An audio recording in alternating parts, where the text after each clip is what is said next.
Harold's legs nearly gave out beneath him as Rex's familiar warmth pressed against his palm. The dog's nose was exactly as he remembered, cold and slightly damp, the way it used to wake him from nightmares that left him gasping and drenched in sweat. But those nightmares had been kept at bay for years when Rex was here. Now they came nightly, each one more vivid than the last. "Harold?" Margaret's voice seemed to come from somewhere far away. He could hear her footsteps on the gravel, cautious and measured, as if approaching a wild animal that might bolt. "Harold, those tags." He forced himself to look down at the dog tags dangling from Rex's collar. 3 of them, their metal surfaces dulled with age but still readable in the gray morning light. His hands shook as he reached for them, and Rex stood perfectly still, amber eyes fixed on Harold's face with an intelligence that sent chills down his spine. The first tag read, Morrison. James E. Harold's breath caught. Jimmy Morrison had been barely 19, a kid from Ohio who'd carried pictures of his girlfriend in his helmet. Harold could still see his face, young and eager, right up until the IED took half their convoy. But that was Vietnam, not Afghanistan. Rex had never served in Vietnam. The second tag belonged to Sergeant Mike Torres, Afghanistan, 2009. Harold knew that name too. Rex's first handler, killed by a sniper 3 months before Harold took over the dog's care. But how could Rex have Torres's tags? They'd been sent home with his body. The third tag made Harold's world tilt sideways. Whitmore, Harold J., his own name, his own service number, but the date stamped into the metal was wrong. It showed a death date that hadn't happened yet. December 15th of this year, just 3 weeks away. What is it?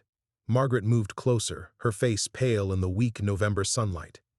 "Harold, you look like you've seen a ghost." Maybe he had. Rex nudged his hand again, then turned and began walking toward the old oak tree that stood at the edge of their property. After 3 steps, he stopped and looked back, his meaning clear. "Follow me." Rex always was too smart for his own good, Harold muttered, but his voice cracked on the words.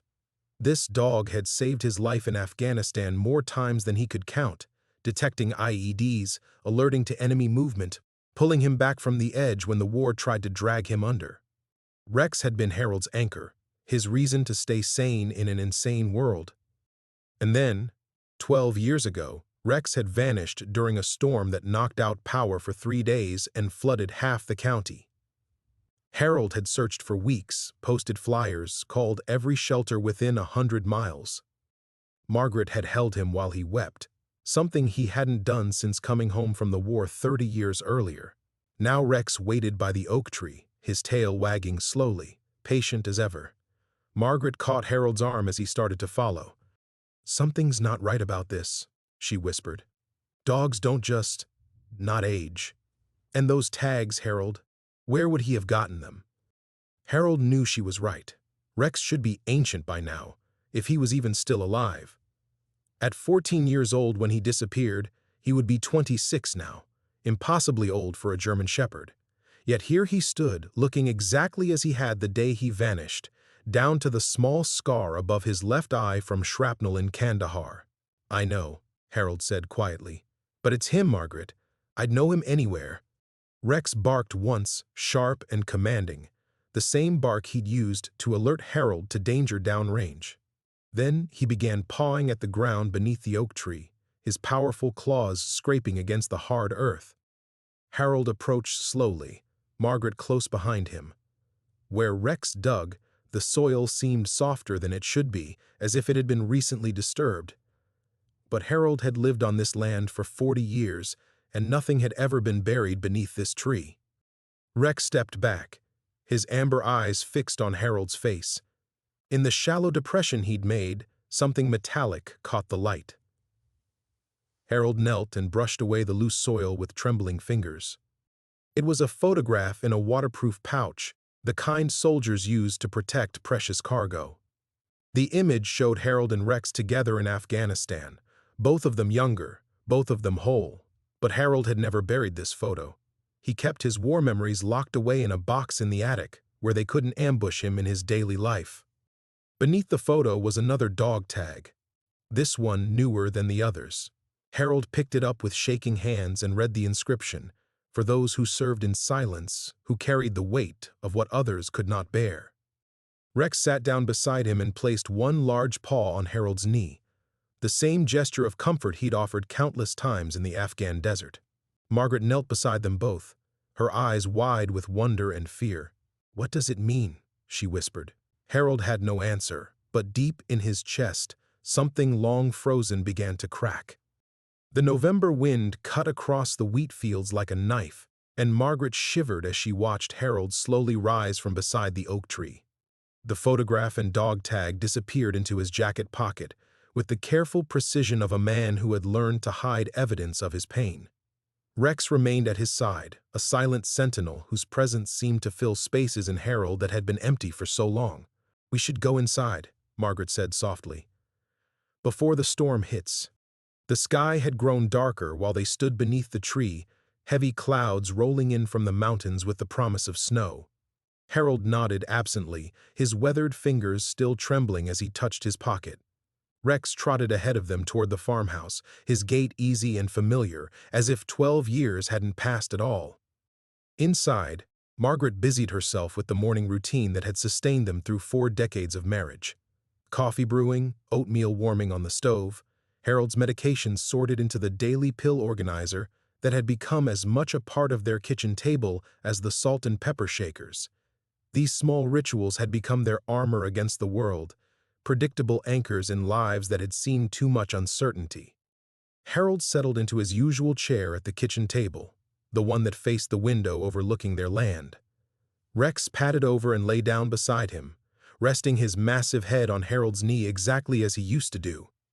Margaret watched from the stove, her heart clenching at the sight.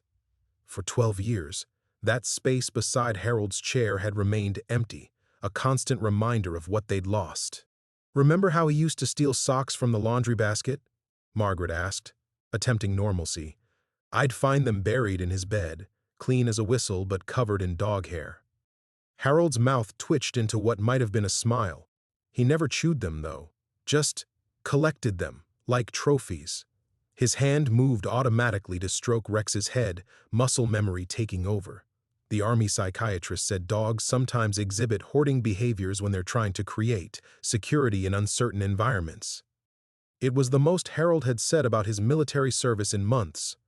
Usually, any mention of that time brought the shutters down behind his eyes, sent him retreating into the silence that had become his default refuge. Margaret had learned to navigate around these invisible landmines, structuring their days to avoid the triggers that could send Harold spiraling into the darkness that lived just beneath his careful composure. Their life had found its rhythm over the years. Quiet mornings over coffee, Harold tending to the small vegetable garden behind the house while Margaret maintained her flower beds, afternoon drives through the valley when the weather was good. Evenings were spent reading or watching old movies, Harold's hand often reaching unconsciously for the space where Rex used to lie. They attended church on Sundays, exchanged pleasantries with neighbors at the hardware store, kept the polite distance of people who had learned that some stories were too heavy to share. Margaret poured the coffee and set Harold's mug in front of him, noting how his free hand never left Rex's head. The dog's presence had already begun to work some kind of magic. Harold's shoulders had relaxed, and the tight lines around his eyes had softened. It was like watching a man remember how to breathe properly after years of holding his breath. "Mrs. Peterson called yesterday," Margaret said, settling into her own chair. "She wants to know if you'll look at her tractor again. Something about the engine making a funny noise." Harold nodded, still focused on Rex. For 30 years, he'd made extra income fixing engines and farm equipment, his steady hands and mechanical intuition earning him a reputation throughout the county. It was work that required concentration but not emotion, perfect for a man who needed to keep his mind busy while his heart healed. "And Pastor Williams mentioned the Veterans Day ceremony next week," Margaret continued carefully. "Ask if you might consider attending this year." The hand stroking Rex's fur paused for just a moment. Harold had never attended a Veterans Day ceremony since coming home. The speeches, the flags, the well-meaning gratitude of people who had never seen war, it all felt like theater to him, a performance that had nothing to do with the reality he carried. Margaret had stopped asking years ago, but hope died hard. "Maybe," Harold said quietly, and Margaret's coffee cup rattled against its saucer. In 20 years, he had never said maybe. Rex lifted his head and looked directly at Margaret, those amber eyes seeming to hold more understanding than any dog should possess. She found herself thinking of the night Harold had collapsed in their bedroom, sobbing about dreams that wouldn't stop, about friends whose names he carried like stones in his chest. That had been right after Rex disappeared, and Margaret had realized then how much weight the dog had been carrying for all of them. Thunder rumbled in the distance, and Rex's ears pricked forward. Harold's hand stilled again, and Margaret saw the familiar tension creep back into his shoulders.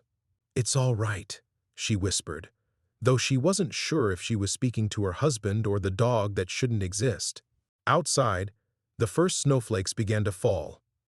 The snowflakes grew heavier as the morning wore on, transforming from gentle wisps into fat, determined flakes that clung to the kitchen window.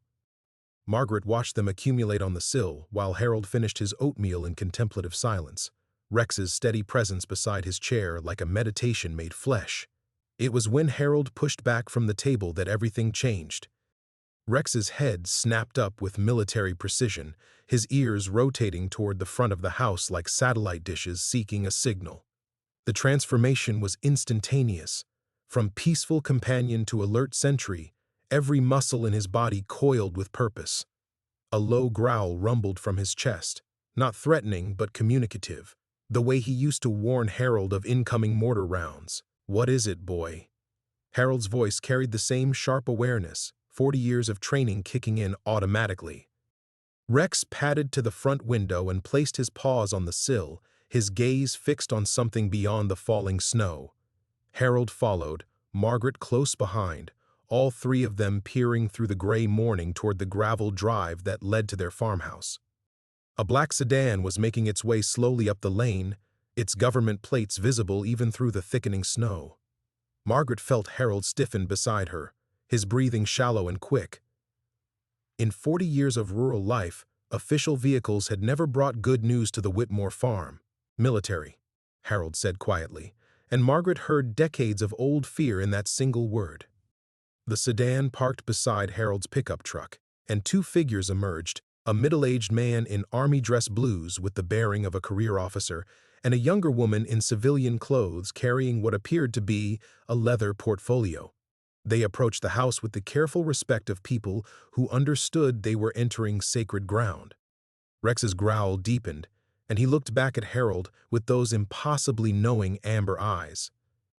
Margaret watched her husband's face cycle through emotions, confusion, dread, and something else she couldn't quite identify.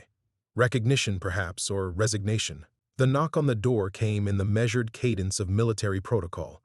3 firm raps, then respectful silence. Harold moved toward the door as if walking through water, each step requiring enormous effort. Margaret wanted to stop him, to pretend they weren't home, to protect this fragile morning that had given them back something they thought they'd lost forever. But Rex was already at Harold's side, pressing against his leg in the way he used to when Harold's nightmares threatened to pull him under. The officer on the porch was perhaps 50, with graying temples and kind eyes that had seen too much. His companion was younger, maybe 35, with the efficient air of someone accustomed to difficult conversations. "Mr. Harold Whitmore?" the officer asked, though his tone suggested he already knew the answer. "That's right." Harold's voice had found the clipped precision of his military years.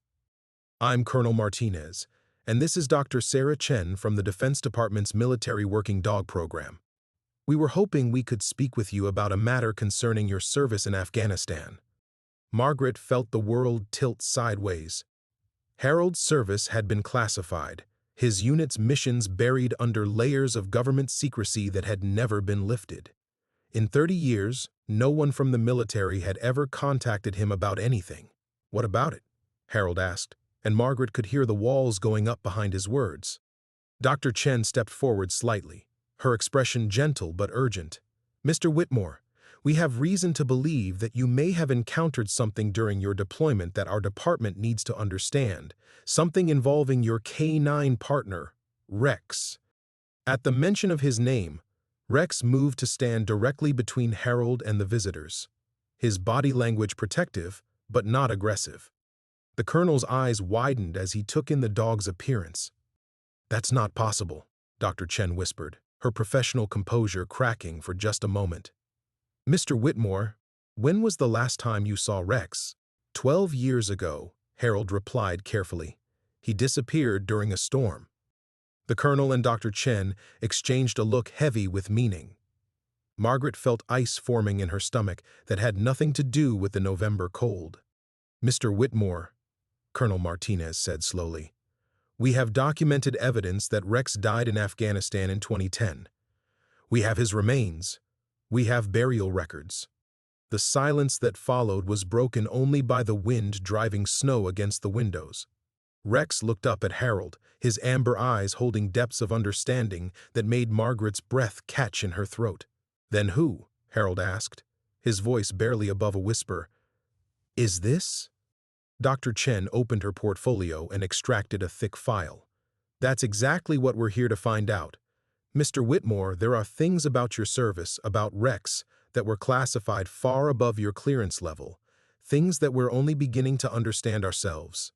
Margaret watched her husband's face as 40 years of carefully buried memories began to surface in his eyes. The choice before them was stark and terrifying: close the door and pretend this moment had never happened, or step across a threshold from which there might be no return.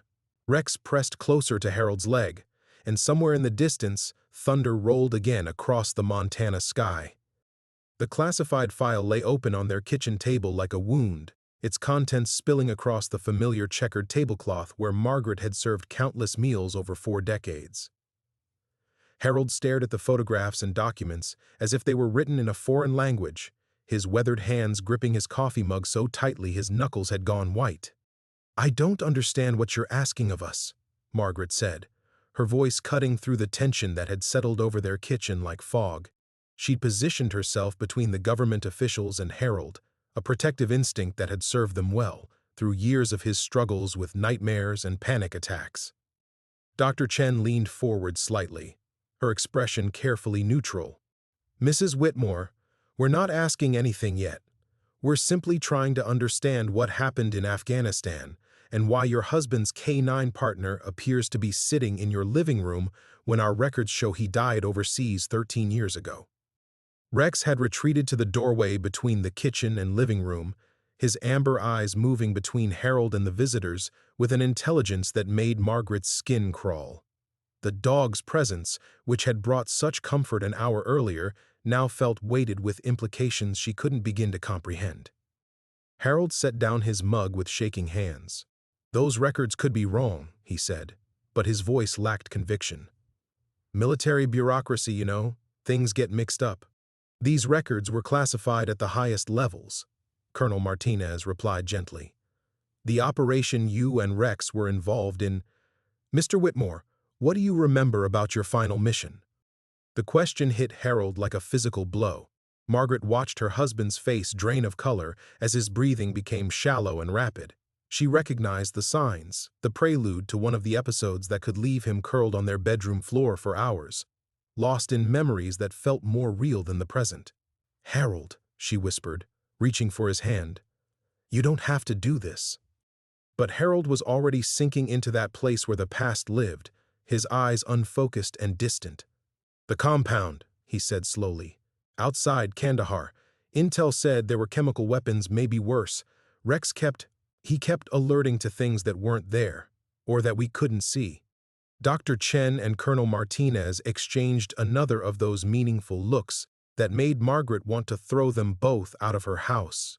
These people, with their files and their questions, were threatening to undo years of careful healing, to drag Harold back into darkness he'd fought so hard to escape. "What kind of things?" Dr. Chen pressed, her pen hovering over a notepad. "Shadows," Harold whispered. Rex would growl at empty corners, refuse to enter certain rooms. The other guys thought the stress was getting to him, but I knew better. Rex had been through 3 deployments. He didn't spook easily. Margaret felt tears burning behind her eyes as she watched her husband relive traumas he'd spent decades trying to forget.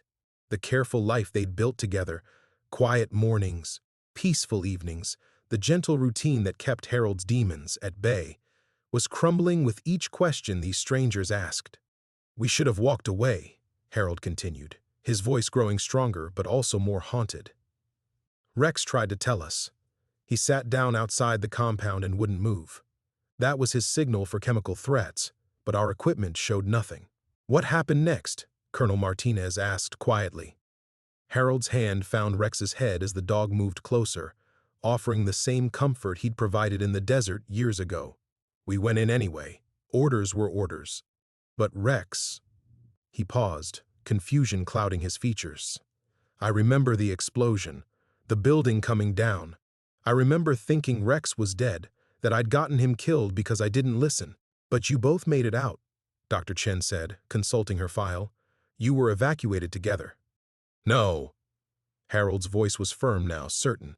"Rex died in that compound. I carried his body to the helicopter myself. I held him while he—" He stopped, unable to finish the sentence.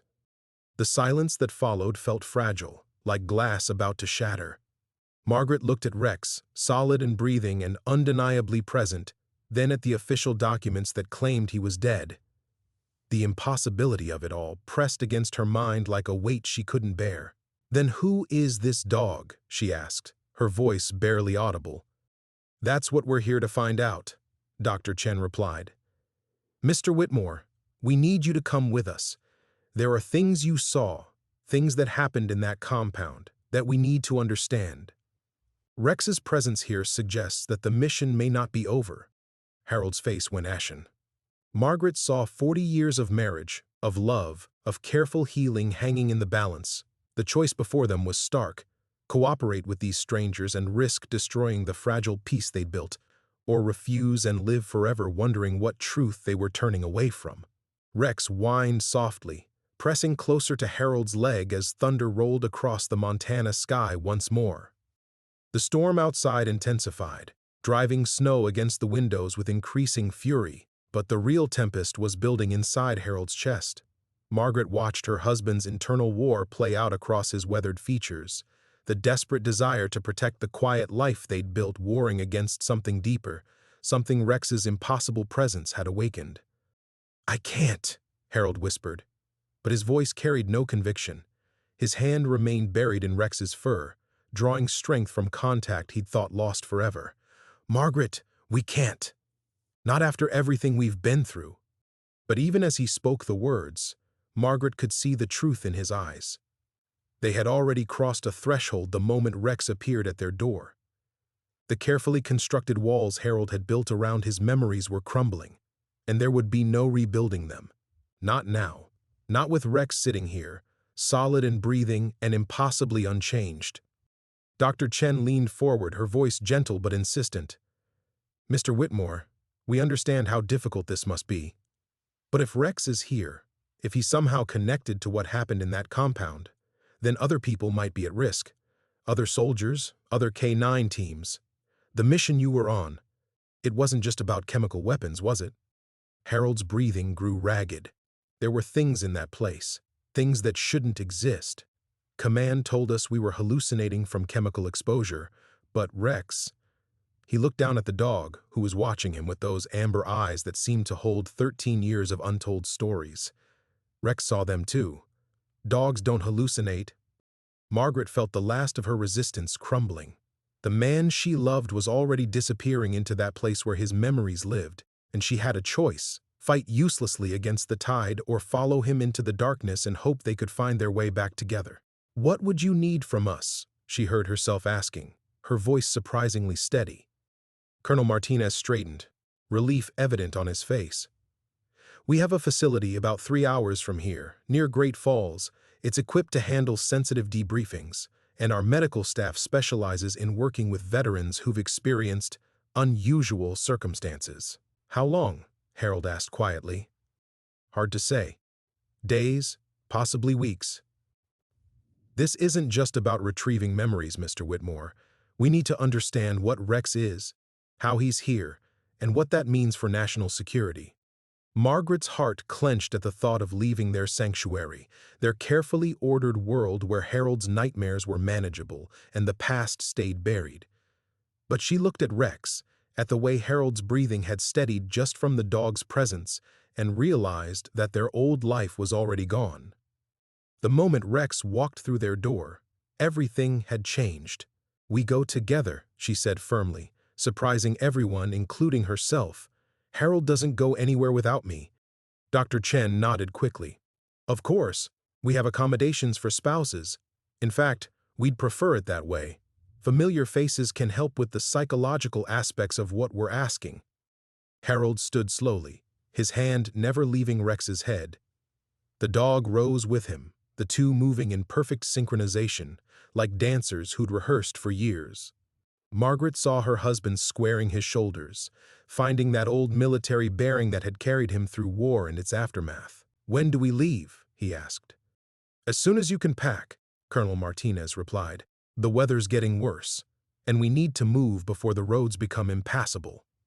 Margaret looked around their kitchen, at the coffee cup still sitting on the table, at the morning light filtering through snow-laden windows, at the simple, precious normalcy they were about to abandon. In an hour, everything had changed. In an hour, they had gone from a quiet, retired couple to participants in something that defied explanation. "I'll pack our things," she said, standing on unsteady legs. "Harold, you should—" "I'll help Rex get ready," Harold interrupted, and there was something in his voice Margaret hadn't heard in years. Purpose, maybe. Or recognition of a duty he'd thought was finished. As Margaret climbed the stairs to their bedroom, she could hear Harold moving around the house, gathering Rex's old toys from the closet where they'd been stored for 12 years, filling a bowl with water, speaking to the dog in the low, calm tones he'd once used to give commands in a war zone. She packed mechanically, folding Harold's medications carefully between layers of clothing, including the emergency numbers for his VA psychiatrist. But even as she prepared for the practical aspects of their departure, Margaret knew they were stepping into something far beyond the reach of conventional medicine or therapy. Through the bedroom window, she could see the government sedan waiting in the driveway, like a black exclamation point against the white landscape. Rex appeared in the doorway behind her, watching with those knowing amber eyes as she zipped their suitcase closed. There was no going back now. Whatever truth waited for them at the facility near Great Falls, whatever impossible reality Rex represented, they would face it together. The threshold had been crossed, and their old life, safe, quiet, carefully controlled, was already disappearing behind them like footprints in the snow. Tess and allies. The government facility near Great Falls looked nothing like what Margaret had expected. Instead of the sterile military complex she'd imagined, they were led to what appeared to be a converted ranch house nestled against a backdrop of pine trees, its warm lights glowing against the gray afternoon sky. The storm had followed them across Montana, turning the 3-hour drive into a white-knuckled journey through increasingly hostile weather. "This is it?" Harold asked, his voice carrying the skepticism of a man who'd seen too many military operations hidden behind innocent facades. Dr. Chen smiled for the first time since they'd met. "We've found that traditional settings can be counterproductive when dealing with cases like yours. Sterile environments tend to increase anxiety and resistance to recall." Rex pressed against Harold's leg as they approached the front entrance, his ears alert but not alarmed. Margaret noticed how the dog seemed to be evaluating everything, the building, the surrounding landscape, even the other personnel moving quietly in and out of view. It was the behavior of a working dog, she realized, not a house pet. The recognition sent a chill down her spine that had nothing to do with the November cold. Inside, the facility maintained its residential appearance while revealing subtle signs of its true purpose. Margaret spotted cameras concealed in light fixtures, reinforced door frames, and windows that were probably bulletproof. A woman in her 50s approached them, wearing civilian clothes but moving with military precision. "Mr. and Mrs. Whitmore, I'm Dr. Janet Reeves, the facility director. We've prepared quarters for you on the 2nd floor, and Rex has been assigned to stay with you rather than in our kennel facilities." She paused, studying the German shepherd with undisguised fascination. Given the circumstances, we felt it would be best to maintain their established bond. Harold's hand instinctively found Rex's head. What exactly do you people know about my dog? That's what we're hoping you can help us understand, Dr. Reeves replied carefully. But first, let's get you settled. Dr. Chen will brief you on our procedures tomorrow morning. Their room was surprisingly comfortable. 2 beds, a sitting area, and a large window overlooking snow-covered fields that reminded Margaret painfully of home. Rex immediately positioned himself by the window, assuming what looked like a guard stance. Harold sat heavily on one of the beds, the weight of the day's revelations evident in every line of his body.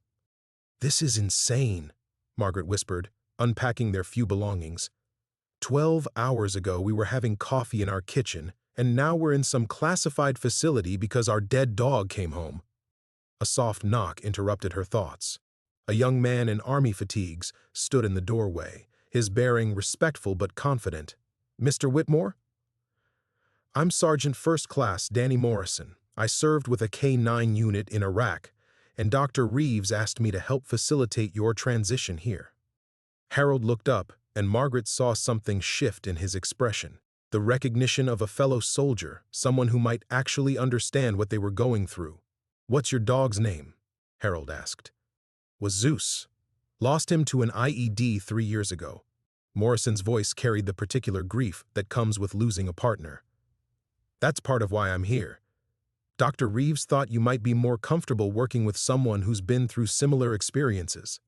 Rex rose from his position by the window and approached Morrison, who extended his hand for the dog to sniff. The sergeant's eyes widened as Rex allowed the contact, then looked back at Harold. "Sir, I've worked with dozens of K-9 teams, and I've never seen anything like the bond between you two. Even after 12 years apart, he's responding to your body language like you never missed a day of training. That's what scares me," Harold admitted quietly. Morrison pulled a chair closer and sat down, his manner shifting from formal to personal. "Can I ask you something? When you lost Rex the first time, how did you handle it?" Harold's face darkened. "I didn't. Started drinking heavily, couldn't sleep, couldn't function. Margaret probably saved my life by getting me into therapy. And now?" Harold looked at Rex, who had returned to his position by the window, but kept one ear turned toward the conversation. "Now I feel whole again. Like a part of me that's been missing for 12 years just came back. But knowing he was supposed to be dead." He trailed off, unable to finish the thought. Morrison nodded slowly. "Tomorrow, Dr. Chen is going to ask you to remember things you probably buried for good reason. But I want you to know that whatever you experienced over there, whatever Rex was part of, you're not facing it alone this time." As evening fell and Morrison left them to rest, Margaret sat beside Harold on their bed, watching Rex maintain his vigil by the window. The dog's presence had brought her husband back to life in ways she'd thought impossible, but it had also opened doors to questions that terrified her. Outside, the storm continued to rage, but Margaret realized they had already passed the point of no return. Tomorrow would bring tests neither of them could imagine, but at least they would face them together, all 3 of them. The approach. Margaret woke before dawn to find Harold's side of the bed empty. In the pale pre-morning light filtering through their window, she could see him sitting on the floor beside Rex, both of them facing the door in identical alert postures. Her husband's hand rested on the dog's neck, and she realized they had been maintaining a watch, together, synchronized, like they had done in some distant desert where staying alive meant never truly sleeping. "Harold?" she whispered. He turned slightly, his eyes carrying that distant look she'd hoped never to see again. Couldn't sleep. Kept thinking about what Morrison said yesterday, about Dr. Chen's tests. Margaret rose and wrapped her robe around herself, settling on the floor beside them.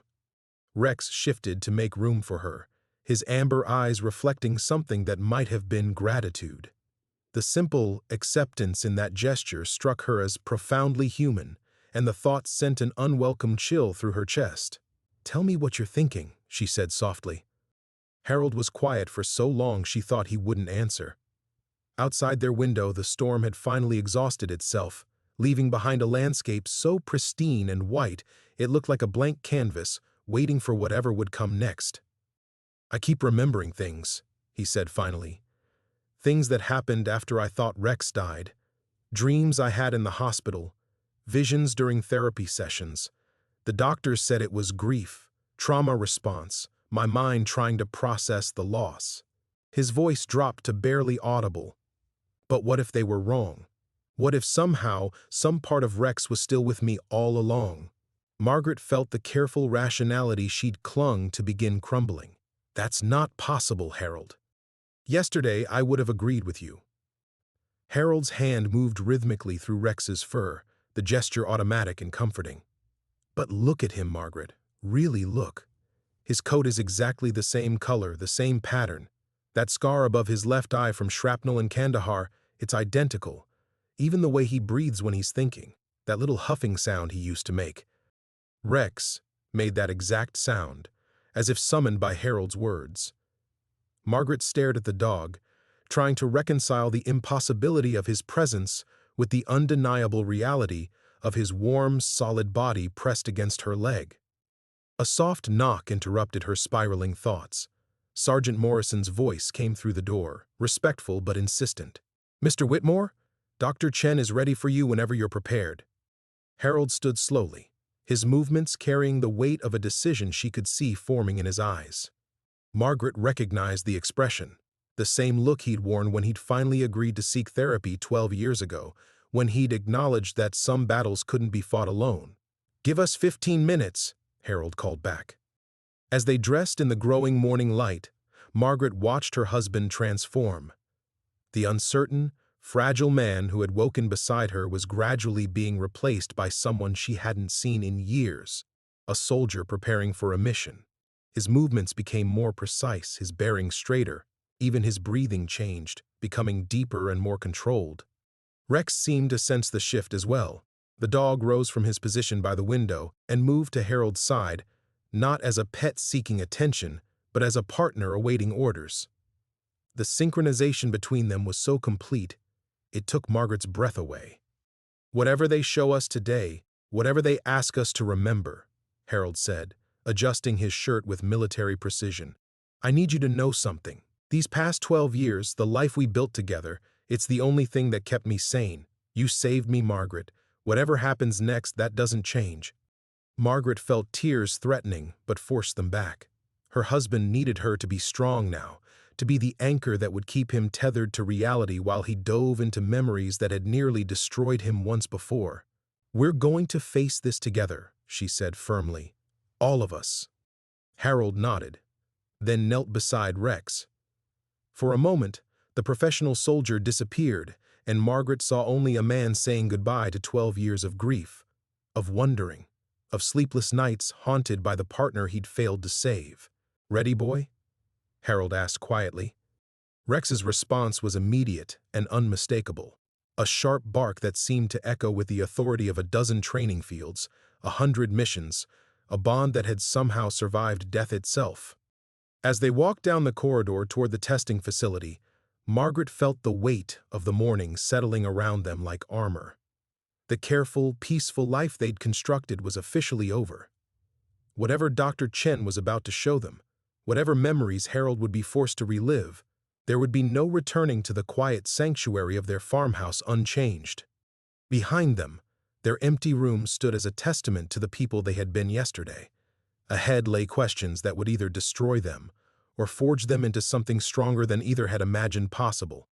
Rex walked between them, his presence a bridge across an impossible gap between the world they knew and the truth they were finally ready to face.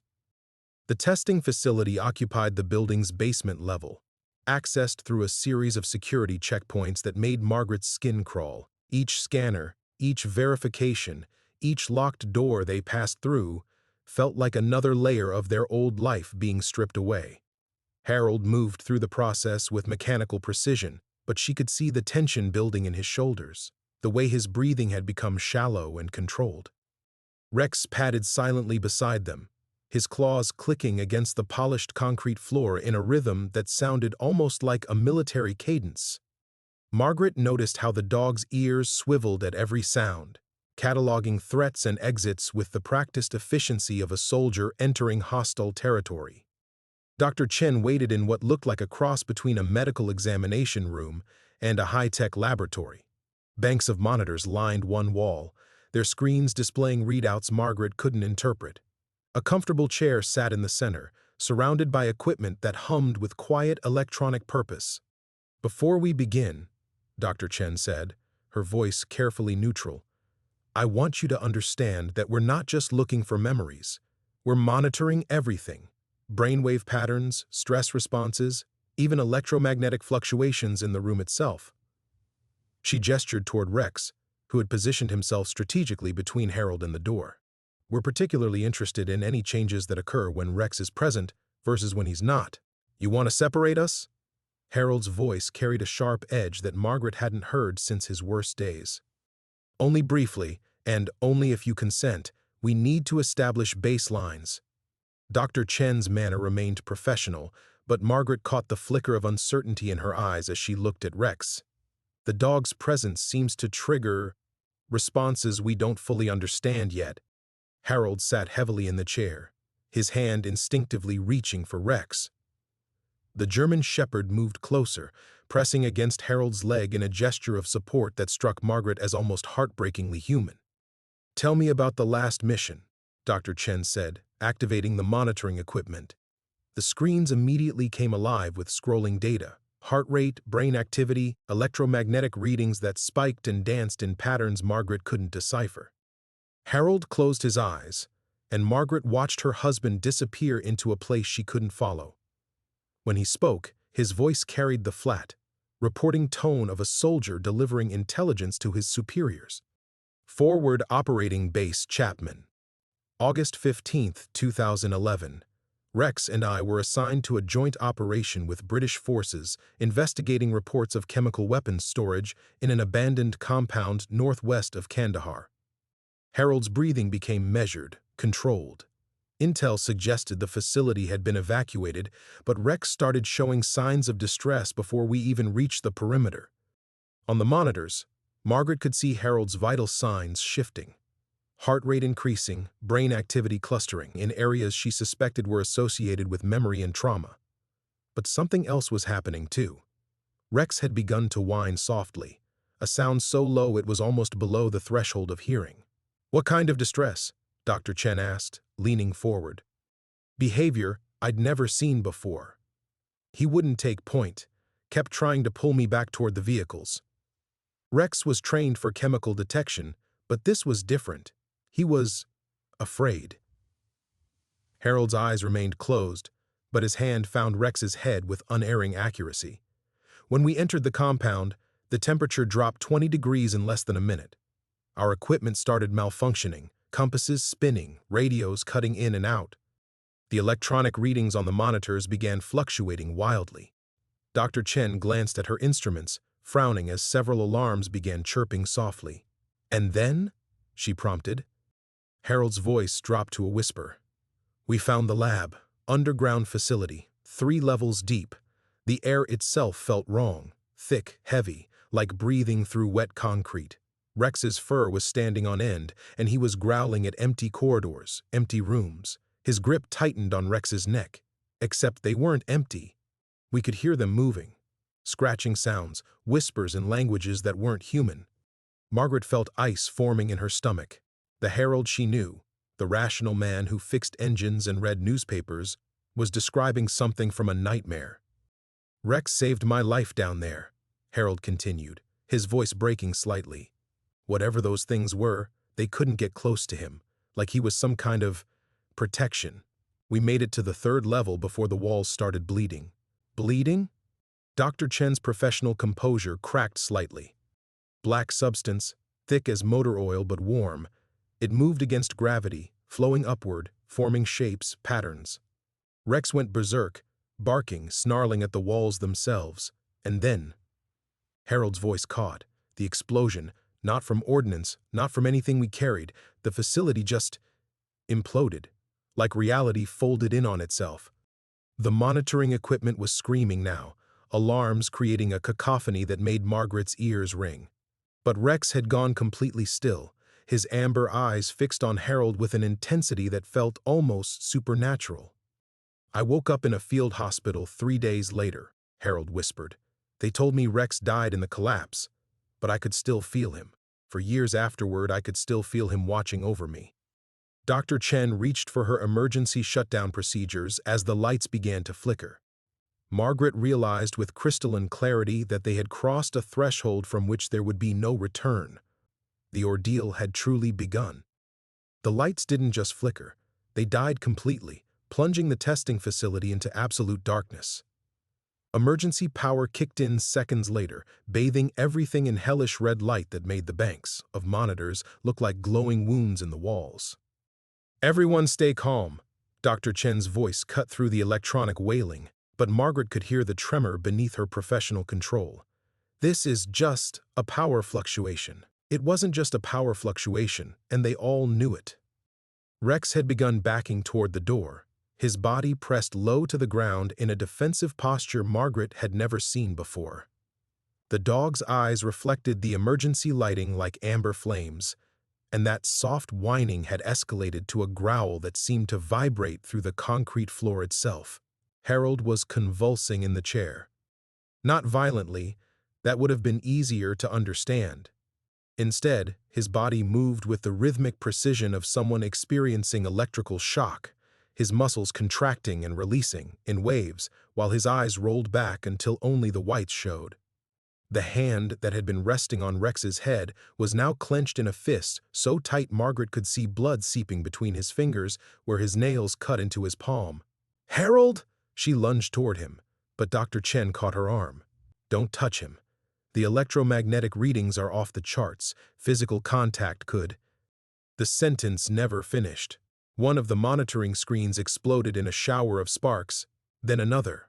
Margaret watched in horror as thousands of dollars of sophisticated equipment destroyed itself in a cascading failure that raced around the room like wildfire. Through it all, Harold continued speaking, but it wasn't Harold's voice anymore. "The breach is widening." The words came from his throat in a tone that belonged to someone else entirely.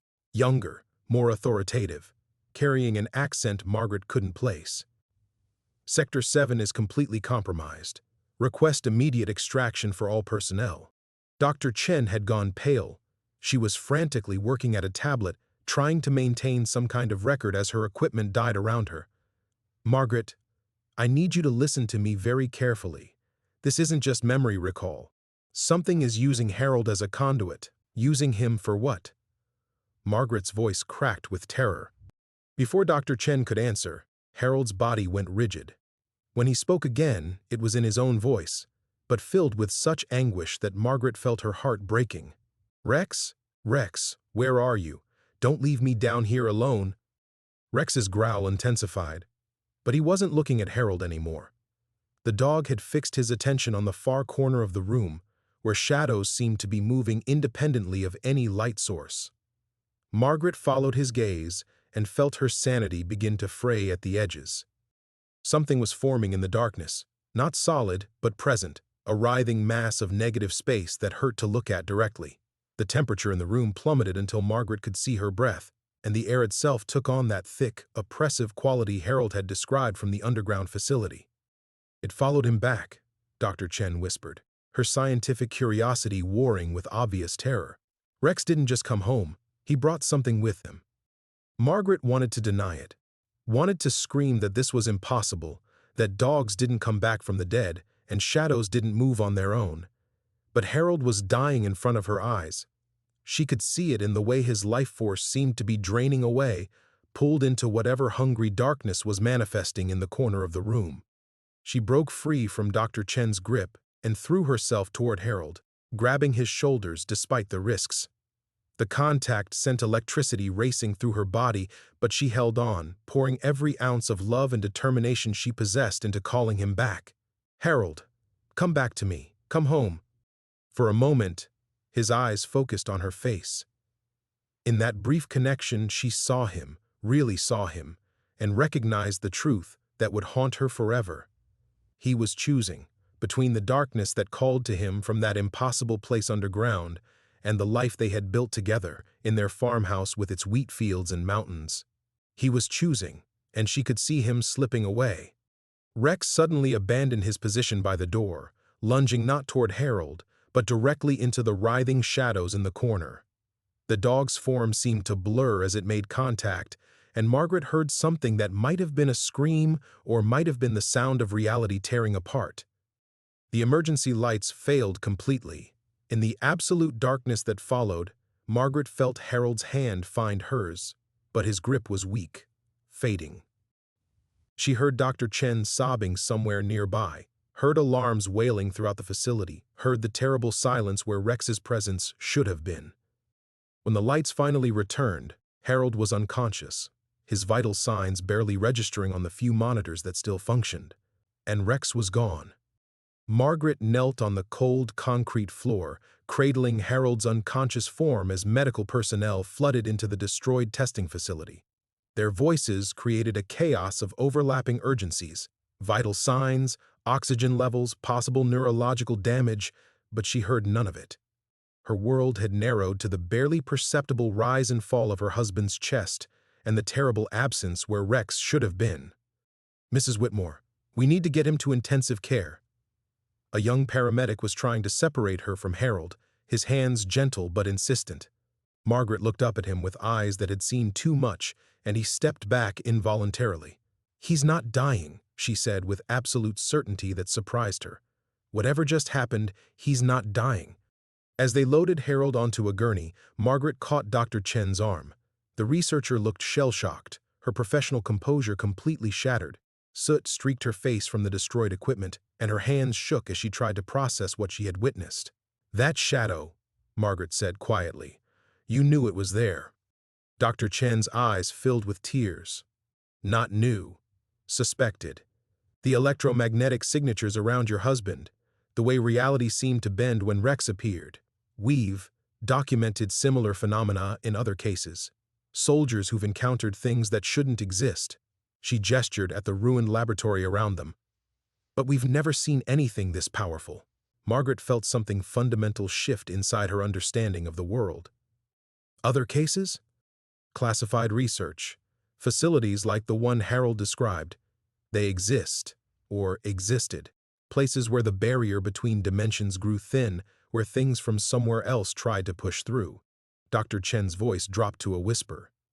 "We think Rex has been guarding that breach for 12 years, holding something back." The revelation hit Margaret like a physical blow. Rex hadn't simply returned from the dead. He had been fighting a war she couldn't comprehend, standing sentinel between their peaceful Montana farmhouse and whatever hungered in the darkness beneath that Afghan compound. The dog who had slept at the foot of their bed, who had nudged Harold through his nightmares, who had seemed to know things no earthly animal should know. He had been their protector in ways that transcended every law of nature she understood. And now he's gone. Margaret's voice broke on the words. Dr. Chen nodded grimly. "He sacrificed himself to save Harold. To save all of us, probably. That thing was using your husband as an anchor, trying to manifest fully in our reality. Rex severed the connection the only way he could." Margaret followed Harold's gurney toward the elevator, her mind reeling with implications. For 12 years she had watched her husband battle invisible demons, had held him through nightmares that left him screaming Rex's name. She had thought his trauma was psychological, the natural result of losing a beloved partner in combat. But Harold's pain had been so much deeper, so much more literal than she had ever imagined. He had been psychically connected to that nightmare realm, tethered to it through his bond with Rex. Every flashback, every sleepless night, every moment when he stared into space with haunted eyes, he had been experiencing echoes of an ongoing supernatural battle. Rex had been protecting him, yes, but Harold had also been serving as an unwilling conduit, a window through which something ancient and hungry could observe their world. In the ICU, Margaret sat beside Harold's bed and studied his peaceful face. The monitors showed stable vital signs, his breathing deep and regular for the first time in years. The constant tension that had defined his features since Afghanistan was gone, replaced by an expression of profound rest. "You knew," she whispered to his unconscious form. Part of you always knew Rex was still there, still fighting for you. The door opened softly, and Sergeant Morrison entered carrying a manila folder. His usual military bearing seemed subdued, aged by whatever reports he had been reading. "Mrs. Whitmore, I thought you should see this." He handed her the folder with reverent care. "Dr. Chen asked me to pull Harold's complete service record, the classified sections." Margaret opened the folder with trembling hands. Page after page of redacted documents, mission reports that read like science fiction, medical evaluations that described impossible phenomena. But it was the final page that made her breath catch. A photograph, grainy and official, showing Harold in full combat gear standing beside Rex outside a concrete bunker. The date stamp read August 15, 2011, the day of the mission Harold had described. But Rex wasn't looking at the camera or his handler. The German shepherd's gaze was fixed on something beyond the frame, his ears alert, his body tensed for battle. In the margin, someone had written in careful military script, K9 Unit Rex displayed unprecedented protective instincts. Recommend immediate rotation stateside. Something is wrong here. Margaret traced the outline of Rex's image with her finger, understanding finally flooding through her. The dog in the photograph wasn't just a military working dog. He was a guardian, a warrior in a conflict that spanned dimensions, and his love for Harold had made him strong enough to hold back the darkness for over a decade. Now that strength was gone, spent in one final, heroic act. And Margaret realized with crystal clarity that Harold's recovery, their survival, would depend on finding a new way to seal the breach Rex had died protecting. Margaret closed the folder and looked at Sergeant Morrison with new eyes. The young soldier's respectful demeanor suddenly made sense. He wasn't just showing courtesy to a veteran's wife. He was part of something larger, something that had been watching over Harold long before Rex's return. "You knew what Rex was," she said. "It wasn't a question." Morrison nodded slowly. "Not the full extent, but we knew he was special. The military has been tracking supernatural incidents for decades, Mrs. Whitmore. Cases like your husband's, they don't get filed away and forgotten. They get monitored." Margaret felt a spark of something she hadn't experienced since watching Rex disappear into that writhing darkness. Hope.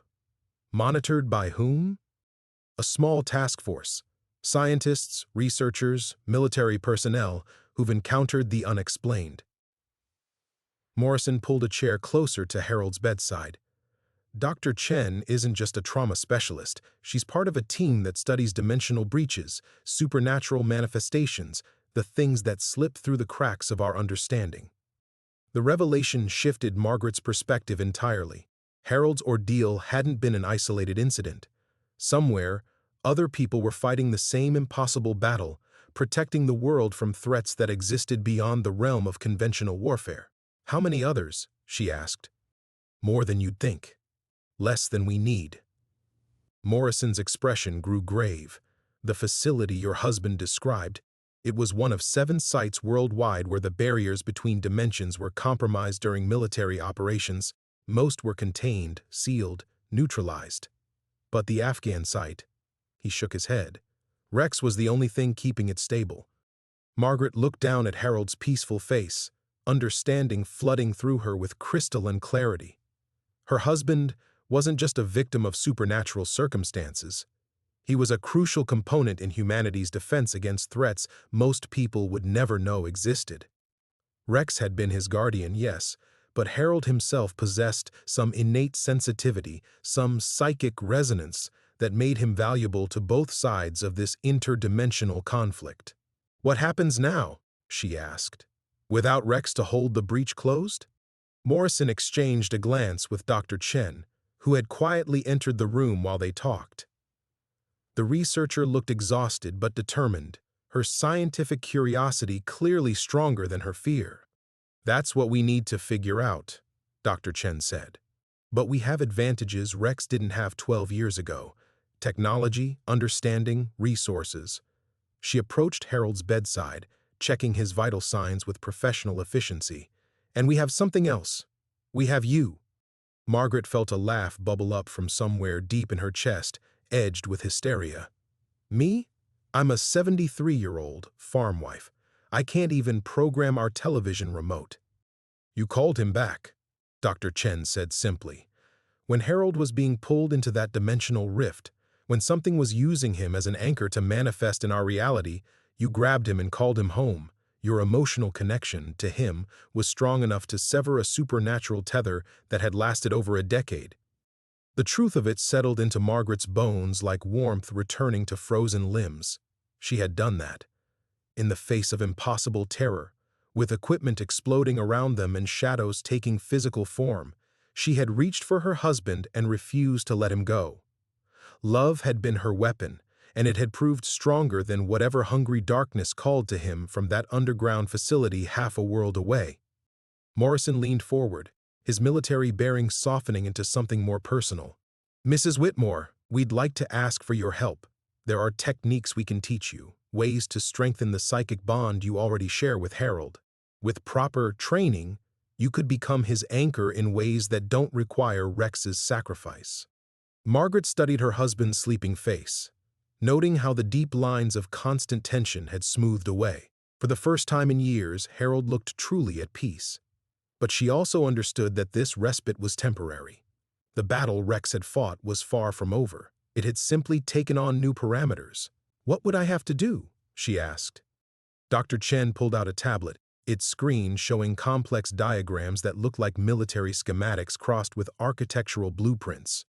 We've been developing containment protocols based on emotional resonance theory. The idea is that powerful human connections, love, devotion, family bonds, can create psychic barriers strong enough to seal dimensional breaches. Other couples have done this? You'd be the first, Morrison admitted. But the theoretical foundation is sound, and your demonstrated ability suggests exceptional potential. Margaret looked around the sterile hospital room, thinking of their farmhouse with its weathered boards and endless wheat fields, the life she and Harold had built together over 5 decades of marriage. That peaceful existence was gone forever. She understood that now. But perhaps they could build something new, something that honored Rex's sacrifice while protecting others from the same supernatural threats. She reached for Harold's hand, feeling his fingers automatically curl around hers, even in sleep. Tell me what we need to do. Dr. Chen's tablet cast blue light across the hospital room as she began explaining protocols that sounded more like science fiction than medical procedure. Margaret listened with growing understanding that her life, their life, was about to change in ways she could never have imagined when she first saw Rex standing at their kitchen door. The training would take place at a secure facility in Colorado, Dr. Chen explained, her finger tracing diagrams that showed overlapping circles labeled emotional resonance fields and dimensional barrier integrity. We'd need both of you there for approximately 6 months while we establish the psychic protocols. Margaret felt Harold's fingers tighten almost imperceptibly around hers. Even unconscious, some part of him was listening, responding to the conversation that would determine their future. 6 months away from home, she murmured, thinking of their farmhouse standing empty, wheat fields left untended, the life they had built together abandoned for a war most people didn't know existed. Morrison leaned forward. Mrs. Whitmore, I need you to understand what's at stake. Rex held that breach closed for 12 years through sheer force of will and supernatural determination. Without him, we have maybe weeks before something breaks through. The facility your husband described, it's not empty. There are things waiting on the other side, and they've been patient for a very long time. Margaret closed her eyes, remembering the writhing shadows that had formed in the corner of the testing room, the way reality itself seemed to bend around whatever hungered in that darkness. She thought of other couples living peacefully in their homes, unaware that something ancient and malevolent was pressing against the barriers between dimensions, seeking a way into their world. What exactly would we be required to do? She asked. Dr. Chen's expression grew serious. The process involves creating a permanent psychic link between you and Harold, stronger than what you already share, more deliberate.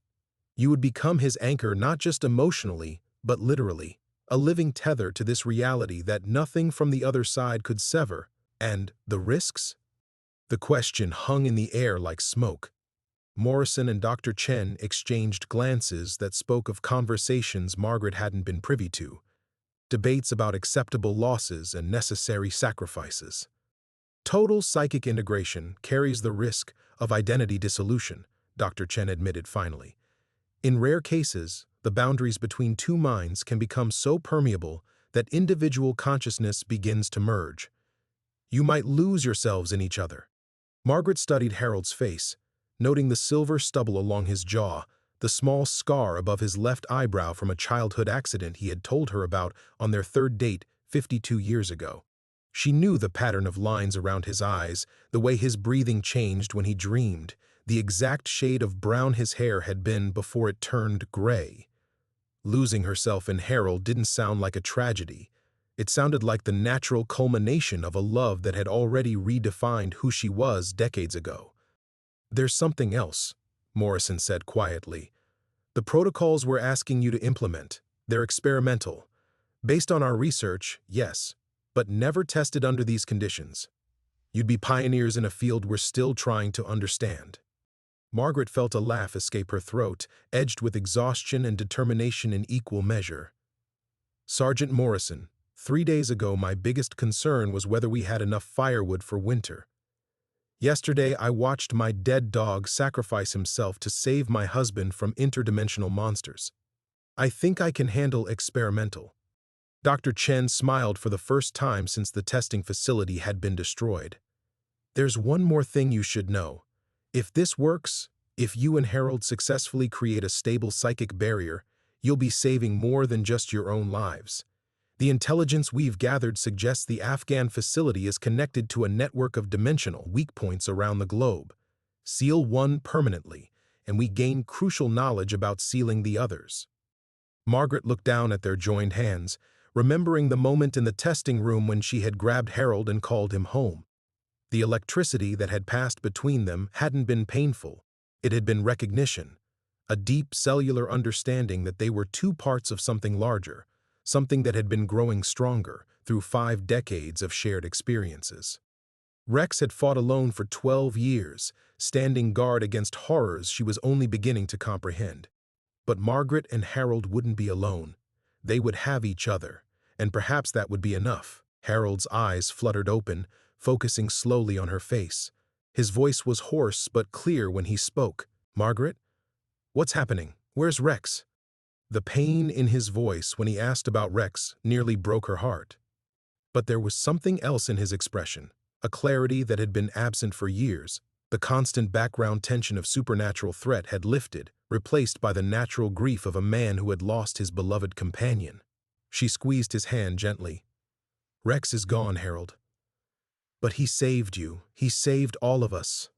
Harold's gaze moved to Morrison and Dr. Chen, taking in their serious expressions and the destroyed equipment visible through the doorway. "It's not over, is it?" he asked. Margaret met his eyes directly.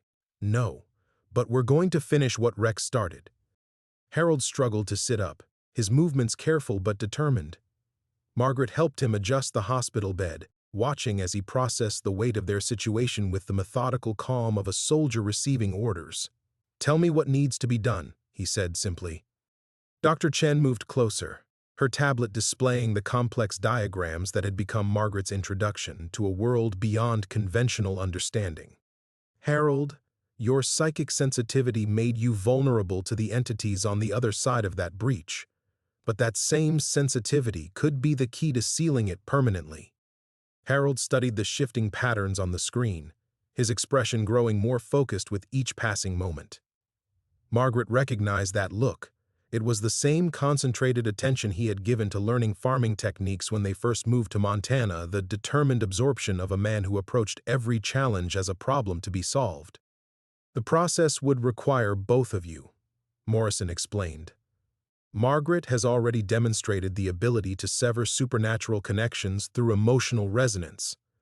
If we can teach you to work together, to create a deliberate psychic link instead of the unconscious one that made you vulnerable, we become the barrier," Harold finished. "Instead of Rex standing guard alone, we anchor each other to this reality so strongly that nothing can pull us across." The simplicity of his understanding took Margaret's breath away. After years of watching her husband struggle with trauma he couldn't fully explain, seeing him grasp these impossible concepts with such clarity felt like watching him return from a long journey. Dr. Chen nodded approvingly. Exactly. But Harold, you need to understand the commitment this represents. The psychic integration we're proposing isn't temporary. Once established, the connection between you and Margaret would be permanent. You'd share not just emotions and thoughts, but the fundamental structure of your consciousness. Harold turned to Margaret, his eyes holding the same steady warmth that had carried them through 5 decades of marriage. That doesn't sound like a sacrifice, he said quietly. It sounds like what we've been building toward our entire lives. Margaret felt tears she hadn't realized she was holding back slip down her cheeks.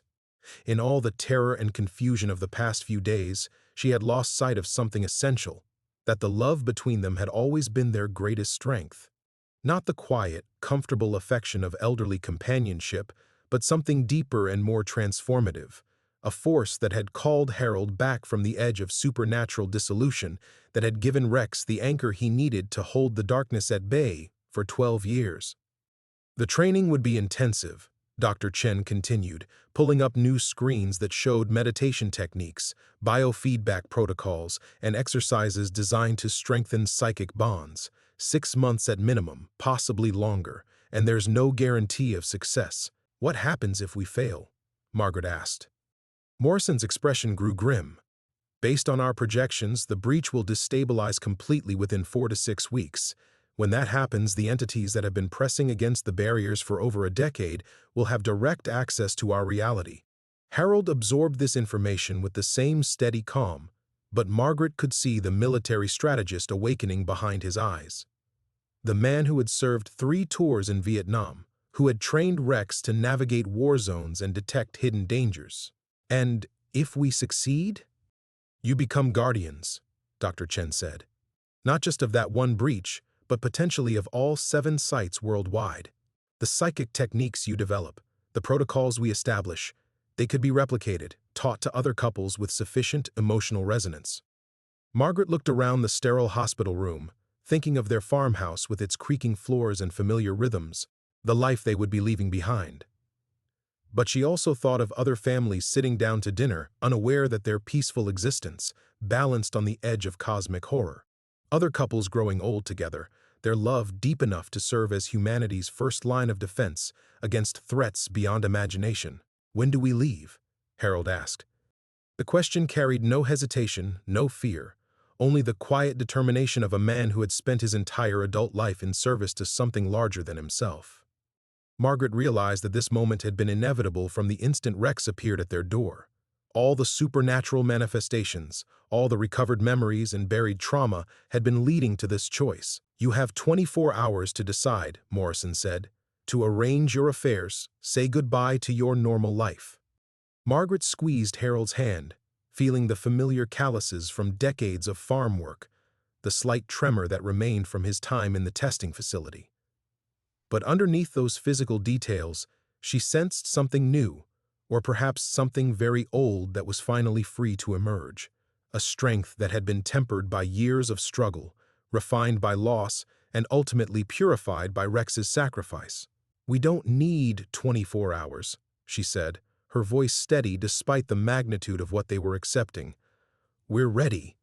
Outside the hospital window, snow was beginning to fall across the Montana landscape, blanketing their world in pristine white. It looked like a peaceful scene, like the kind of winter evening when they might sit by their fireplace and plan for spring planting. Margaret understood now that such simple peace was a luxury they could no longer afford, but perhaps they could earn it for others. The Colorado facility materialized out of swirling snow like something from Harold's wartime nightmares, concrete bunkers and steel towers rising from frozen earth, surrounded by electrified fencing that hummed with more than ordinary current. As their military transport approached the gates, Margaret felt Harold's hand tighten around hers with familiar pressure, but underneath that comfort lay something new, a low-frequency vibration that seemed to pulse between them, as if their heartbeats were slowly synchronizing. The psychic resonance is already strengthening, Dr. Chen observed from the seat across from them. her instruments detecting changes Margaret could only feel as a strange warmth spreading through her chest. Your decision to commit seems to have accelerated the natural bonding process. 6 weeks of intensive training had prepared them for this moment, but as they passed through security checkpoints staffed by soldiers whose eyes held the same haunted awareness she had learned to recognize in Morrison's expression, Margaret understood that all their meditation exercises and biofeedback sessions had been mere preparation. The real test waited in the facility's lower levels, where dimensional barriers wore thin and hungry darkness pressed against reality's fabric. The elevator descended past floors marked only with numbers and symbols that hurt to look at directly. Harold's breathing deepened into the combat rhythm she remembered from his worst PTSD episodes, but his posture remained steady, grounded by their shared connection in ways that individual courage could never have achieved. Harold. Her voice cut through the mechanical hum of their descent. "Stay with me." "Always," he replied, but his eyes were already changing, pupils dilating as psychic sensitivity awakened in response to whatever waited below. The doors opened onto a corridor that seemed to stretch impossibly far in both directions, lined with observation windows that revealed chambers filled with equipment Margaret didn't recognize. Dr. Chen led them past rooms where other couples sat in meditation poses, surrounded by monitors that tracked brainwave patterns and electromagnetic fluctuations. Some of them looked peaceful, their faces serene as they worked through the exercises Margaret and Harold had mastered weeks ago. Others looked terrified. In one chamber, a woman roughly Margaret's age was screaming silently behind soundproof glass, while her husband convulsed in the chair beside her, their monitoring equipment flashing red warnings that sent technicians scrambling. Margaret caught a glimpse of something moving in the shadows beyond the observation window's reflection, something that shouldn't have been there. "The integration process doesn't work for everyone," Morrison explained grimly, joining their group as they moved deeper into the facility. "Some couples lack sufficient emotional resonance. Others have too much. The psychic merger becomes so complete that they lose individual consciousness entirely." Harold slowed his pace, studying the failed attempt through the observation window with the careful attention of a soldier assessing enemy capabilities. "What happens to them?" "The ones who can't establish stable links are relocated to conventional PTSD treatment facilities. Their memories are adjusted to remove any supernatural elements." Morrison's expression darkened. "The ones who merge too completely. They're kept comfortable, but they're no longer entirely human. They exist in a shared consciousness that we can't communicate with." Margaret felt cold certainty settle into her bones. This was their test, not the training exercises or meditation protocols, but this moment of walking past others' failures while maintaining faith in their own connection. The facility itself was designed to breed doubt, to make them question whether their love was strong enough to survive transformation into something beyond ordinary human experience. The corridor ended at a massive steel door, marked with warnings in multiple languages. Beyond it, Margaret could hear something that raised every primitive alarm her nervous system possessed. Not quite sound, not quite vibration, but a presence that made her teeth ache, and her vision blur around the edges. "The primary breach chamber," Dr. Chen announced, her scientific excitement barely contained despite the obvious danger. "We've stabilized the dimensional weak point as much as possible, but it's still actively deteriorating.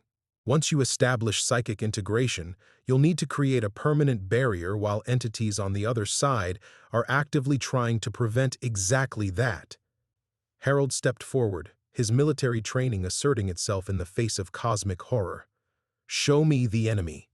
The steel door opened with hydraulic hissing that couldn't quite mask the sound of reality tearing. Inside, the chamber was dominated by a circular platform surrounded by monitoring equipment that sparked and flickered despite constant maintenance. At the platform's center, space simply ended. Not darkness, not emptiness, but a wrongness that hurt to perceive directly. And through that impossible aperture, something was watching them.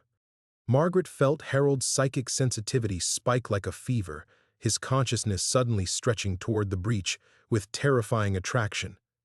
The same vulnerability that had made him valuable to whatever hungered beyond dimensional barriers now threatened to pull him across before they could establish protective protocols. "Harold, no!" She grabbed his arm, pouring every ounce of love and determination she possessed into their growing connection. "You stay here, you stay with me." For a moment that lasted eternity, she felt him balanced between realities, drawn toward cosmic darkness that promised answers to questions that had tormented him for decades, anchored to her by 5 decades of shared experience that had become something stronger than individual existence. Then his eyes focused on her face, and Margaret knew the real battle had begun. The moment Harold's eyes refocused, Margaret understood what the scientists had been too clinical to explain.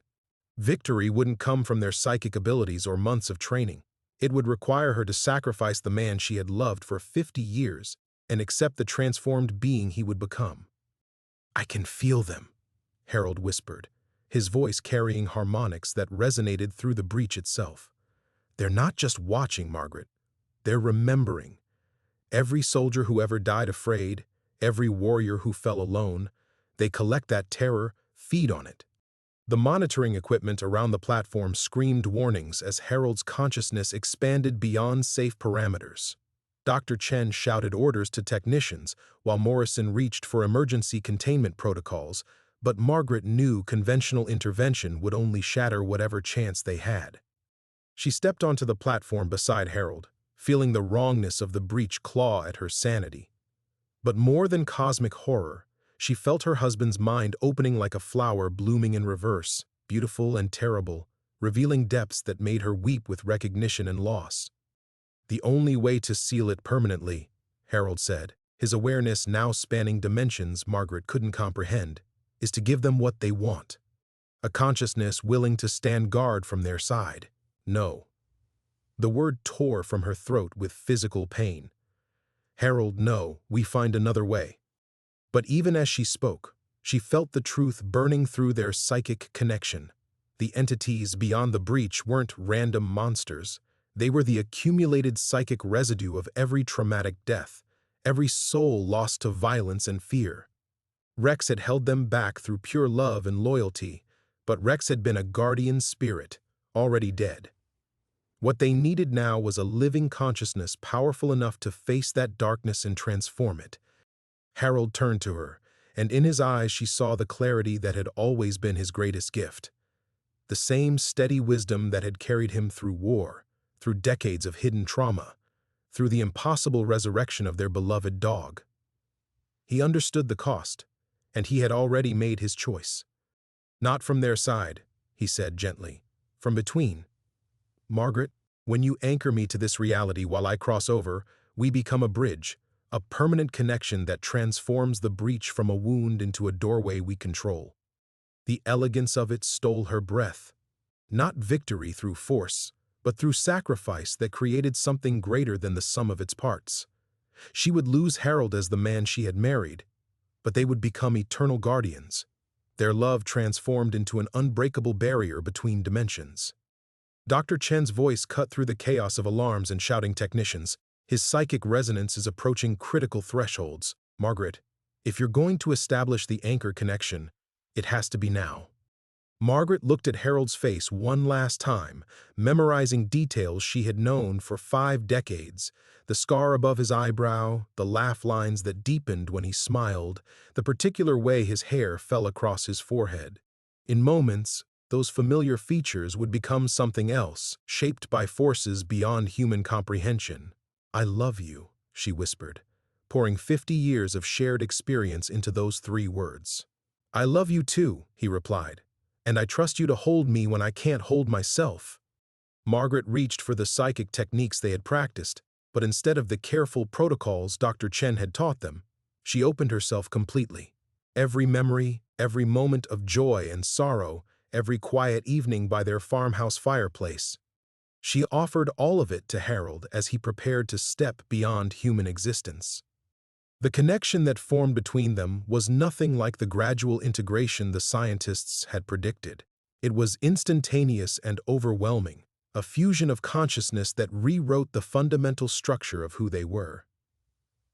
Margaret felt Harold's awareness expand across dimensional boundaries while her own spirit became the unbreakable tether that kept him connected to humanity's reality. Through Harold's transformed senses, she perceived the entities beyond the breach, not monsters, but wounds in the fabric of existence itself, crying out in pain and rage and endless hunger. And through Margaret's unwavering love, Harold became something new, a consciousness that could touch that cosmic anguish without being consumed by it. The breach began to change, its wrongness slowly healing as Harold's presence created order from chaos. But Margaret felt the true cost settling into her bones. Harold would never again be simply her husband. He was becoming something larger, a guardian whose awareness spanned realities, whose love for her had transformed into responsibility for all the families who would never know what threatened them. When the alarms finally stopped, and the monitoring equipment showed stable readings, Margaret opened eyes she didn't remember closing. Harold stood before her, unchanged in appearance but fundamentally altered. When he smiled, she saw infinity behind his gaze. "The price," she whispered, understanding at last what victory meant. Harold's hand found hers, warm and familiar despite everything that had changed. "The privilege," he corrected gently. "We become what love creates when it refuses to surrender." Margaret stared at Harold's transformed face, struggling to reconcile the man she had loved for 50 years with the being who now stood before her. His features remained unchanged, the same weathered hands, the same gentle smile, but behind his eyes lay depths that made her soul ache with recognition and loss. When he spoke, his voice carried harmonics that resonated through dimensions she couldn't name. "The connection is stable," Dr. Chen announced, her instruments finally showing readings that didn't flash catastrophic warnings. "The breach has sealed into a controlled gateway. We're reading zero-dimensional bleed-through." But Margaret barely heard the scientist's excitement. She felt Harold's consciousness like a vast ocean lapping at the shores of her awareness, infinite, protective, and impossibly distant. He was still her husband, but he was also something more, a guardian whose responsibility spanned realities while she remained anchored to one small corner of existence. "How do you feel?" Morrison asked, his military pragmatism unable to mask genuine concern for what they had become. Harold considered the question with the patience of someone who now measured time differently. "Like I've finally found the war I was meant to fight," he said. "Every nightmare, every flashback from Vietnam, every moment I couldn't save Rex, it was all preparation for this." Margaret felt tears on her cheeks that she didn't remember shedding. Through their psychic bond, she experienced Harold's expanded awareness, the constant vigilance required to monitor dimensional barriers worldwide, the weight of protecting millions of people who would never know what threatened them. It was beautiful and terrible and utterly lonely. "And you, Margaret?" Dr. Chen's voice held scientific curiosity tempered by unexpected compassion. "Your role as anchor, how does it feel?" The question forced Margaret to examine what she had become. Not just Harold's wife, but his connection to humanity itself. Every time his consciousness threatened to drift too far into cosmic awareness, she felt herself pulling him back, reminding him why Earth was worth protecting. The responsibility was staggering, yet somehow familiar. Hadn't she been doing exactly this for decades, grounding him through PTSD episodes and helping him find his way back to himself? Like coming home, she realized, the truth surprising her even as she spoke it. "We've been practicing for this our entire marriage." Harold's smile deepened, and for a moment she glimpsed the young soldier she had fallen in love with, before war and trauma and impossible supernatural duties had shaped him. "Rex knew," he said. "When he came back to us, when he led me through all those buried memories, he was preparing us, showing us that love doesn't end with death, it just changes purpose." The monitoring equipment hummed quietly around them, tracking vital signs that had stabilized into patterns unlike anything in the scientific literature. Margaret felt Harold's attention simultaneously focused on her and spanning impossible distances, monitoring dimensional weak points from Montana to Tibet, while never losing the thread of connection that kept them joined. "The other sites," Morrison said, consulting his tablet with the satisfaction of a man whose desperate gamble had finally paid off. "They're all showing improved stability. Whatever you've accomplished here, it's having global effects." Margaret understood then that their transformation was already rippling outward, their joined consciousness somehow strengthening barriers worldwide. Harold had become a guardian not just of one breach, but of the fragile boundaries that kept reality intact.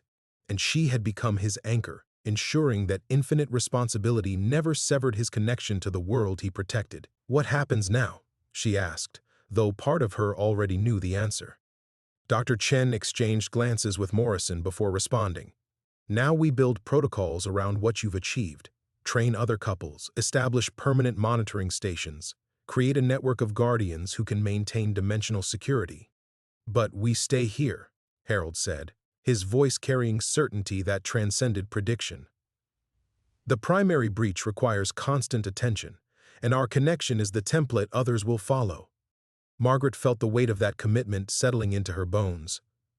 No return to their farmhouse, no quiet retirement by the fireplace.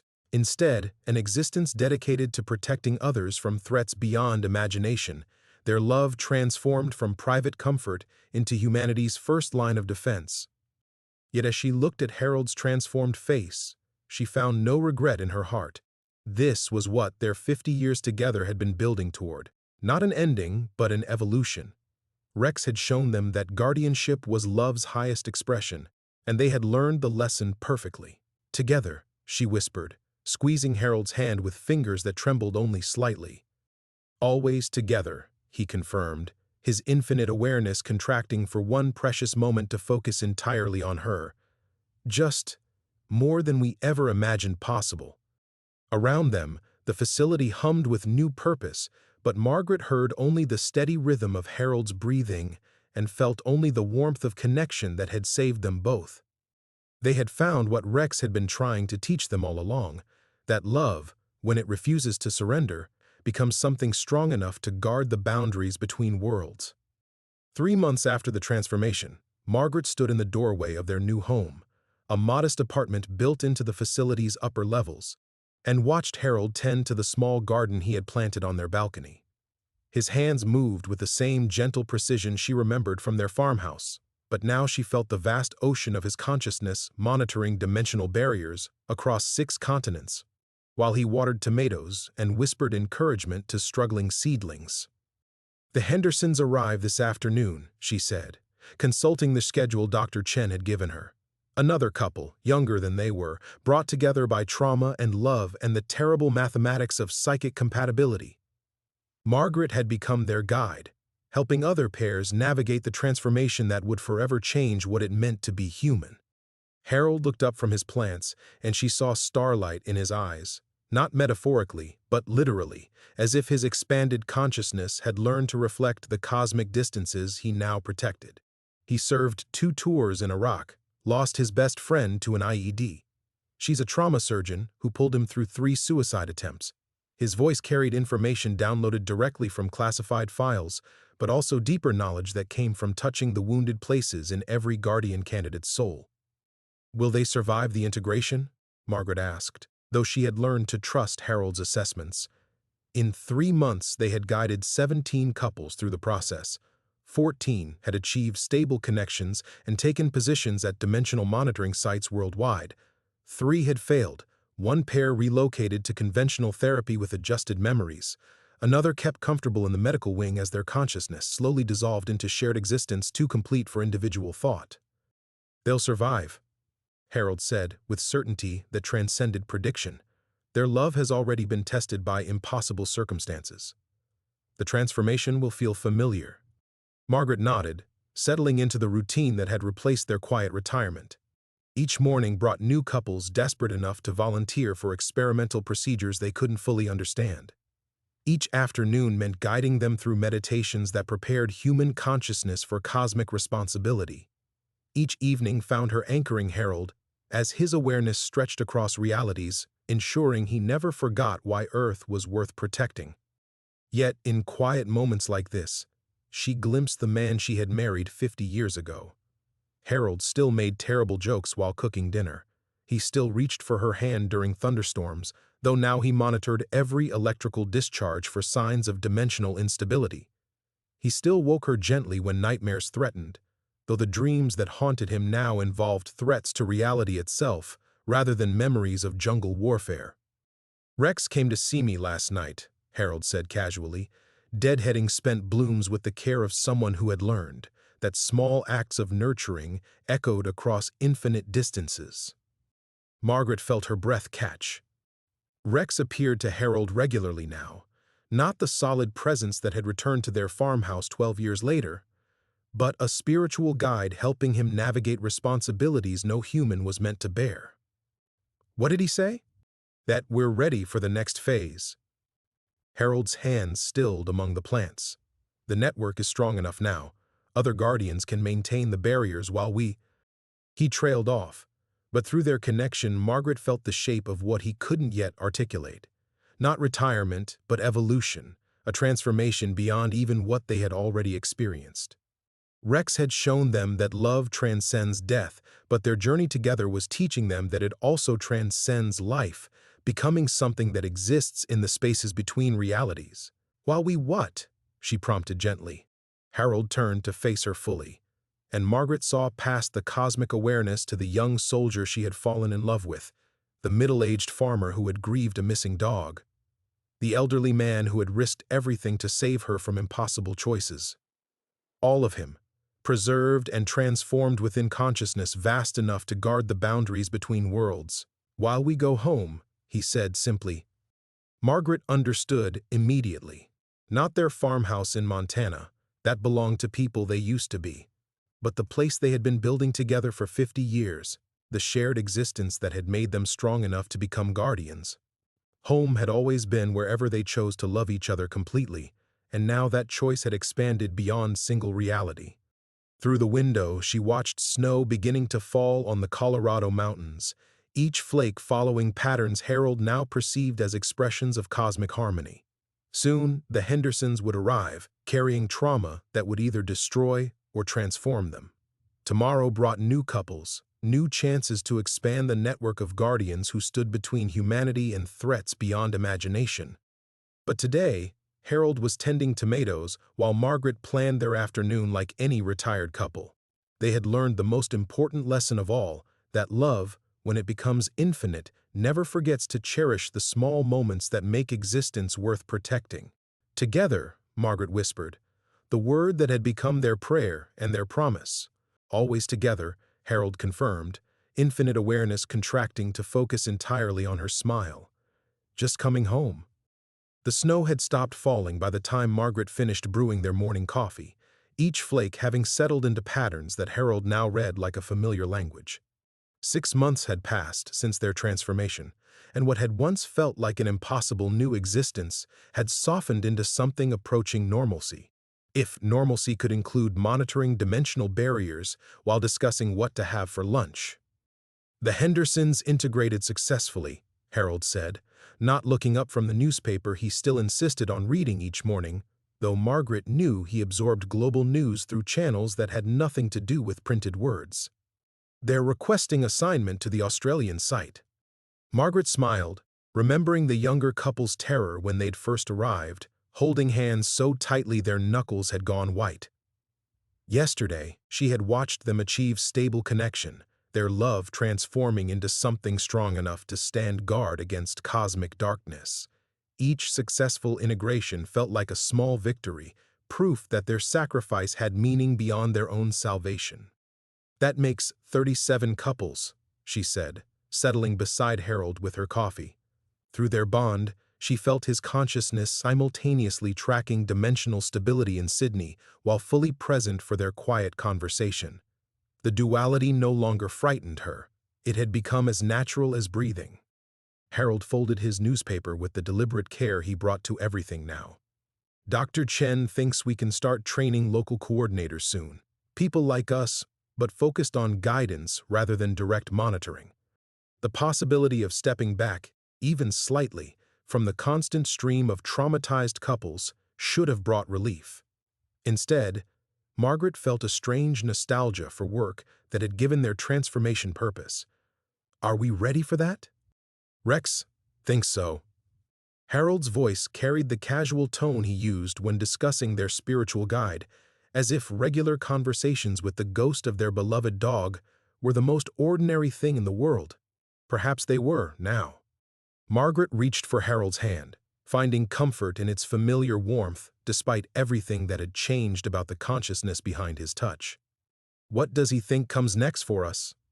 Harold was quiet for a long moment, his awareness cycling through the network of guardians they had helped create, couples in Tibet and Scotland and Iceland, all connected by love strong enough to hold reality together. When he spoke, his voice carried the wonder of someone discovering unexpected gifts in what had felt like endless responsibility. He says we've learned everything he came back to teach us. That love doesn't end, it just grows, changes form, becomes whatever the universe needs it to be. Through the window, Margaret watched new snow beginning to fall and felt Harold's expanded senses tracking each crystal's formation as an expression of cosmic order. The monitoring equipment in the facility below registered perfect stability, not just at their primary site, but across the entire global network. Humanity slept safely, protected by guardians who had learned to transform trauma into strength. I dreamed about our farmhouse last night, Margaret said, surprising herself by speaking the thought aloud. Not missing it, exactly. Just remembering what it felt like to be the people who lived there. Harold squeezed her fingers gently. They were good people. They loved each other the best they knew how, and they never gave up hope that Rex would come home. They were practice, Margaret realized, understanding blooming like warmth in her chest. 50 years of learning how to be together, how to support each other, how to transform pain into something useful, all preparation for this. Harold's smile carried depths that made her soul ache with recognition and gratitude. Rex knew.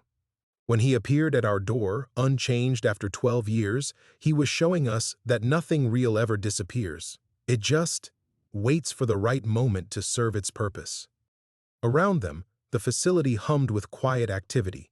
Scientists monitoring readings that no longer flashed warnings, new couples arriving for evaluations, established guardians reporting successful maintenance of dimensional barriers. The work would continue, but Margaret felt their role in it shifting, evolving beyond the desperate crisis management that had defined their early months. So, what do we become now? She asked. Harold's consciousness expanded outward, touching the network of guardians they had helped create, then contracted back to focus entirely on her face. We become what we've always been, a couple who learned that love, when it refuses to surrender, becomes strong enough to protect everything worth saving. Margaret felt tears on her cheeks, not from sadness, but from recognition of a journey completed and a new one beginning.